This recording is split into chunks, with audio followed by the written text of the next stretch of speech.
तो फिल्म की शुरुआत में हमें जोश नाम का एक लड़का दिखाया जाता है जो एक बहुत बड़े बिजनेसमैन का इंतजार कर रहा था। थोड़ी ही देर में वो बिजनेसमैन जिसका नाम कार्ल होता है वो अपनी वाइफ के साथ जोश के पास पहुंच गया था। दरअसल कुछ लोगों ने एक नई गुफा गार को दरियाफ्त किया था। वो गार बहुत ज्यादा गहराई पर था जिसके अंदर पानी की नदी थी, मगर अब तक इस बात को कोई भी नहीं जान पाया था कि वो पानी आखिर आ कहां से रहा था। और इसी चीज का पता करने के लिए जोश बहुत दिन से अपनी टीम को लेकर काम कर रहे थे। खैर जोश कार्ल से मिलता है। ये एक हेलीकॉप्टर में बैठकर उस गार की तरफ निकल पड़ते हैं। कार्ल को ऐसी अजीब चीजें देखने का बहुत शौक था और इसीलिए कार्ल ने बहुत पैसे लगाए थे।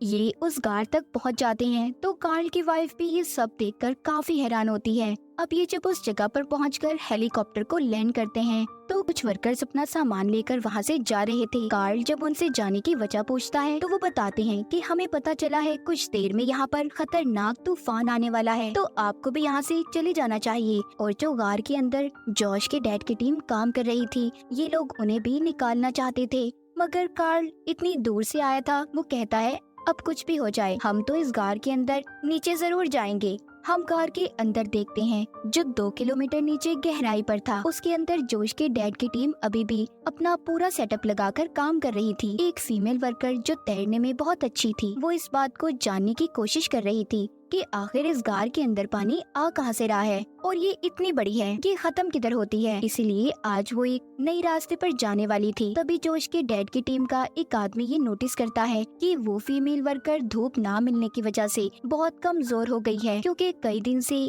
ये यहाँ काम कर रहे थे, इसीलिए वो उसे आज काम करने से मना करता है। उधर ऊपर कार्ल की वाइफ को इस गार का नक्शा दिखाया जा रहा था, जिसे देखकर उसे इस बात का अंदाजा तो हो चुका था कि गार कितना गहरा और कितना बड़ा है। यहाँ पर कार्ल जोश से कहता है कि देखना मैं तुमसे पहले नीचे जाऊंगा। तो वहीं पर कार्ल पैराशूट की मदद से गार के अंदर जाता है। कार्ल की वाइफ गार की खूबसूरती देखकर हैरान हो गई थी। इनके यहाँ पर आने से पहले जोश के डैड और फीमेल वर्कर पानी में जा चुके थे ताकि वो पता कर सके कि पानी आखिर कहाँ से आ रहा है। तैरते तैरते इन्हें एक नया रास्ता मिलता है। जोश के डैड वो देखकर कहते हैं कि हमें इस नए रास्ते से जाना चाहिए। सबसे पहले जोश के डैड जाते हैं और जब इनके पीछे फीमेल वर्कर आने लगती है तो वो फंस गई थी। खैर ये उसकी मदद करते हैं। ये दोनों एक नई जगह पर पहुंच गए थे। इन्हें ऊंचाई पर पानी की सतह नजर आ रही थी, मगर ये वहां पर नहीं जा सकते थे, क्योंकि अगर ये वहां जाते तो इनके पास वापसी के लिए ऑक्सीजन नहीं थी। अब जैसे ही ये लोग यहाँ से वापस जाने लगते हैं, फीमेल वर्कर का ऑक्सीजन सिलेंडर खत्म हो जाता है। उसकी जान खतरे में थी। ये सब इनकी टीम मॉनिटर पर देख रही होती है। ऑक्सीजन सिलेंडर इतनी दूर थे कि अगर ये वापस उन्हें लेने जाते तो रास्ते में ही मर जाते। इसीलिए यहाँ पर जोश के डैड एक फैसला लेते हैं। वो अपना ऑक्सीजन मास्क उतारकर अपनी वर्कर को लगा देते हैं। फिर कुछ देर के बाद उन्होंने खुद लगा लिया था। अब ऐसा करते हुए इन्हें सांस तो आ रहा था, मगर ये तैर नहीं सकते थे और इस तरह दोनों ही मर जाते। तो इसीलिए जोश के डैड दिल पर पत्थर रखकर ये फैसला लेते हैं कि वो अपना ऑक्सीजन मास्क अपनी वर्कर से वापस ले लेंगे। वो अपनी वर्कर को दूर धकेल देते हैं, जिससे उसकी वहीं पर मौत हो गई थी। सब लोग ये देखकर बहुत उदास थे, मगर ये करते भी तो क्या, इनके पास कोई और रास्ता भी नहीं था। ये सब देखकर जोश को गुस्सा आ रहा था, क्योंकि उसे कसूरवार अपने ही डैड नजर आते हैं। लेकिन बाकी की टीम अपने हेड यानी कि जोश के डैड को कसूरवार नहीं समझ रही थी। जब जोश के डैड उस फीमेल वर्कर की लाश को पानी से लेकर आते हैं तो उन्होंने जोश की सारी बातों को सुन लिया था। वो उसे गुस्से में वहाँ से जाने का कहते हैं। जोश भी अपने डैड की बातें सुनकर वहाँ से जा चुका था। जब कार्ल इनके पास आता है तो ऊपर दिखाया जाता है बहुत बड़ा तूफान आने वाला था। ऊपर के लोग अपना सामान समेटकर यहाँ से चले जाते हैं। तेज बारिश की वजह से सभी इक्विपमेंट्स, इलेक्ट्रॉनिक डिवाइसेस खराब हो चुकी थी, इसीलिए ये लोग नीचे कार में उन्हें भी नहीं बता सकते थे। नीचे कार से जब जोश और उसके साथी कार से बाहर निकलने की कोशिश कर रहे थे तो उन्हें एक आवाज आती है। असल में ये आवाज पानी की थी। अब इनके पास 2 ही रास्ते थे, या तो ये जल्दी से इस गार से बाहर निकल जाएं या फिर उन रास्तों से दूर हो जाएं जहां से पानी आने वाला था। गार में बहुत तेज पानी आने लगता है। जब ये ऊपर की तरफ जाने लगते हैं तो इनकी रस्सी खींचने वाला कोई भी नहीं था, क्योंकि ऊपर से तो सब जा चुके थे। इनमें से 2 लोग ऊपर चढ़ने की कोशिश करते हैं तो पानी का बहाव इतना तेज हो जाता है जिस वजह से वो नीचे गिर गए थे। जोश के साथ जो आदमी था वो दोनों ऊपर की तरफ पहुंच जाते हैं। अगर ये चाहते तो ये अब यहाँ से जा सकते थे, मगर जोश कहता है नहीं, मैं ऐसे अकेले नहीं जाऊंगा। मैं अपने डैड और नीचे लोगों को मुसीबत में छोड़कर नहीं जा सकता, इसीलिए ये उन्हें तूफान के बारे में बताने नीचे की तरफ चला जाता है। जब ये जा रहा था तो गार में पानी भरना शुरू हो जाता है। पानी लगातार गार में आ रहा था। उधर जोश के डैड की टीम कार्ल और उसकी वाइफ थी। जोश के डैड इन्हें नए रास्ते पर चलने का कहते हैं। यहाँ पर गार में, जहाँ पर कुछ देर पहले कुछ भी नहीं था, अब वो गार समंदर की तरह भर चुका था। कार्ल और उसकी वाइफ भी यहाँ पर आकर पछता रहे थे कि आखिर उन्होंने यहाँ पर आने की गलती क्यों की। इनके पास भी जोश के डैड की बात सुनने के अलावा कोई और रास्ता नहीं था। सबसे पहले जोश के साथ जो आदमी था वो जाता है और उसके पीछे जोश था, मगर पानी के भाव की वजह से वो नीचे गिर जाता है। उसका सर एक पत्थर से टकरा गया था। जोश जब उसे बचाने की कोशिश करता है तो वो पानी में ही कहीं पर गायब हो गया था। जोश के डैड सबको यहाँ पर बताते हैं कि मैंने और मेरी वर्कर ने एक रास्ते को ढूंढा था, हमें उसी रास्ते से निकलना होगा।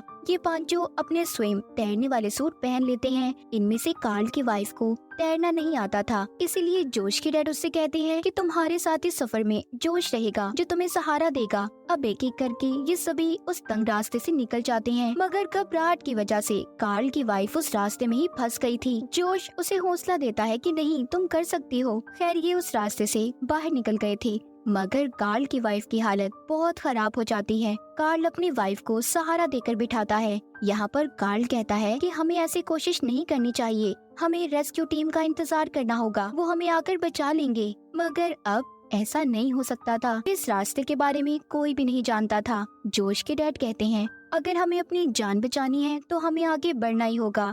न चाहते हुए भी कार्ल और उसकी वाइफ को जोश के डैड की बात को मानना पड़ता है। ये लोग आहिस्ता आहिस्ता आगे बढ़ रहे थे, मगर इनमें अब एक वर्कर की हालत खराब हो जाती है। ये सभी एक ऐसे रास्ते पर पहुंच गए थे जहां पर से पानी बहुत तेजी से गुजर रहा था। पानी का भाव इतना तेज था कि अगर कोई इंसान उसमें गिर जाता तो फौरन उसकी मौत हो जाती। मगर अब भी ये फैसला करते हैं कि ये रस्सियों के सहारे उस रास्ते को पार कर लेंगे। जिस वर्कर की हालत खराब हो रही थी वो खुद ही एक जगह पर रुक जाता है। वो जोश और उसके डैड से अलग हो गया था ताकि वो जल्दी से ये जगह पार कर सके, क्योंकि वो जान गया था कि वो अब जल्दी ही मर जाएगा। जबकि जोश के डैड और जोश उसे ढूंढ रहे थे, मगर वो उन्हें कहीं पर भी नहीं मिलता। अब बचे थे तो सिर्फ 4 लोग। जब ये थोड़ा सा आगे आते हैं तो कार्ल एक जगह पर रुककर तस्वीरें बनाने लगता है। ये देखकर जोश के डैड को गुस्सा आ गया था। वो कार्ल से कैमरा लेकर कहते हैं कि हम यहाँ पर किसी सैर पर नहीं आए हैं, मेरे बहुत से लोग मर गए सिर्फ तुम्हारी वजह से। अब तुम्हें वही करना होगा जो मैं कहूँगा। हालांकि कार्ल बहुत अमीर था, मगर वो भी यहाँ पर आकर बेबस हो चुका था। खैर ये अब आगे की तरफ बढ़ते हैं जहाँ पर इन्हें एक चट्टान से गुजरना था। जोश क्लाइंबिंग, पहाड़ के उतार चढ़ाव में बहुत माहिर था, इसीलिए उसने उस चट्टान को जल्दी ही पार कर लिया था। फिर बारी थी उसके डैड की, जो कार्ल की वाइफ को लेकर अपने साथ आ रहे थे। तभी कार्ल की वाइफ का पाँव फिसल जाता है, जिस वजह से तार उसके बालों में फंस गई थी और उसे बहुत ज्यादा दर्द हो रहा था। वो अपने बालों की परवाह ना करते हुए बालों को चाकू से काट देती है, जिस वजह से वो नीचे गिर गई थी और फौरन ही उसकी मौत हो जाती है। कार्ल अपनी वाइफ की मौत पर बहुत रो रहा था, मगर अब कुछ भी नहीं हो सकता था। ये तीनों दूसरी साइड पर पहुंच जाते हैं। कार्ल की हालत बहुत खराब होती है। जोश के डैड कहते हैं नक्शे के लिहाज से हमने बहुत लंबा सफर तय किया है, लेकिन अब इनके पास ऑक्सीजन की कमी थी। एक आदमी ही पानी में जा सकता था। जब जोश के डैड और जोश रास्ते का जायजा ले रहे थे तो कार्ल धोखे से सिलेंडर लेकर पानी में चला जाता है, जिस वजह से जोश और उसके डैड वहीं पर फंस गए थे। कुछ देर के बाद जोश के डैड को एक रास्ता नजर आता है जहाँ से इन्हें जंगल नजर आ रहा था, लेकिन वो भी इनसे काफी दूर था। तभी वहीं पर इन्हें एक टैंक मिलता है। उस टैंक में इन्हें कुछ खाने पीने का सामान भी मिला था। इसी तरह 2 दिन गुजर जाते हैं। जब ये अपने पुराने रास्ते से वापस आ रहे थे तो इन्हें कार्ल मिलता है, जो अब काफी जख्मी हो चुका था। वो भूखा होता है और पागलों की तरह बातें कर रहा था। कार्ल जोश और उसके डैड को देखकर खुश होता है। वो समझ रहा था कि वो दोनों उसे बचाने आए हैं, मगर ऐसा नहीं था। जोश के डैड अब उसकी मदद नहीं करते क्योंकि ये इन्हें धोखा देकर गया था। कार्ल जब रो रहा था और खाने को कुछ मांगता है तो जोश को उस पर तरस आता है, इसीलिए वो उसे खाना देता है। जोश जब पानी में रास्ते को तलाश करने जाता है तो पीछे से कार्ल ने जोश के डैड पर अपने पागलपन में हमला कर दिया था, जिस वजह से वो तेज धार पत्थर पर गिर जाते हैं। उनके फेफड़ों पर चोट लगने की वजह से वो अब बिल्कुल भी चल नहीं सकते थे। जब जोश वापस आता है और ये सब देखता है तो उसे कार्ल पर अब गुस्सा आ रहा था, मगर कार्ल खुद ही पानी में डूबकर बिना ऑक्सीजन के मर जाता है। जोश जब अपने डैड के पास जाता है तो उसके डैड कहते हैं, बेटे मैं बहुत तकलीफ में हूँ, मुझे खत्म कर दो, मार दो मुझे, मैं ये सब और बर्दाश्त नहीं कर सकता। ना चाहते हुए भी जोश को अपने डैड को वहीं पर छोड़ना पड़ता है। वो एक छोटे से ऑक्सीजन सिलेंडर को लेकर पानी में कूद गया था। वहीं पर उसे कार्ल की लाश भी नजर आती है। थोड़ी दूर आने पर भी उसे कुछ दिखाई नहीं देता। उसकी ऑक्सीजन भी खत्म होने वाली थी, तभी उसे रोशनी दिखाई देती है। जब ये तैरकर थोड़ा सा आगे बढ़ता है तो इस समंदर के रास्ते बाहर आ गया था। वो खुले समंदर में जाकर सांस लेता है। मछुआरे जो समंदर के किनारे बैठे थे वो उसकी मदद करते हैं। जोश उस खतरनाक गार से बाहर आ गया था, मगर उसने इस सफर में अपने बहुत से प्यारों को खो दिया। के साथ इस फिल्म की कहानी भी यहीं पर खत्म हो जाती है।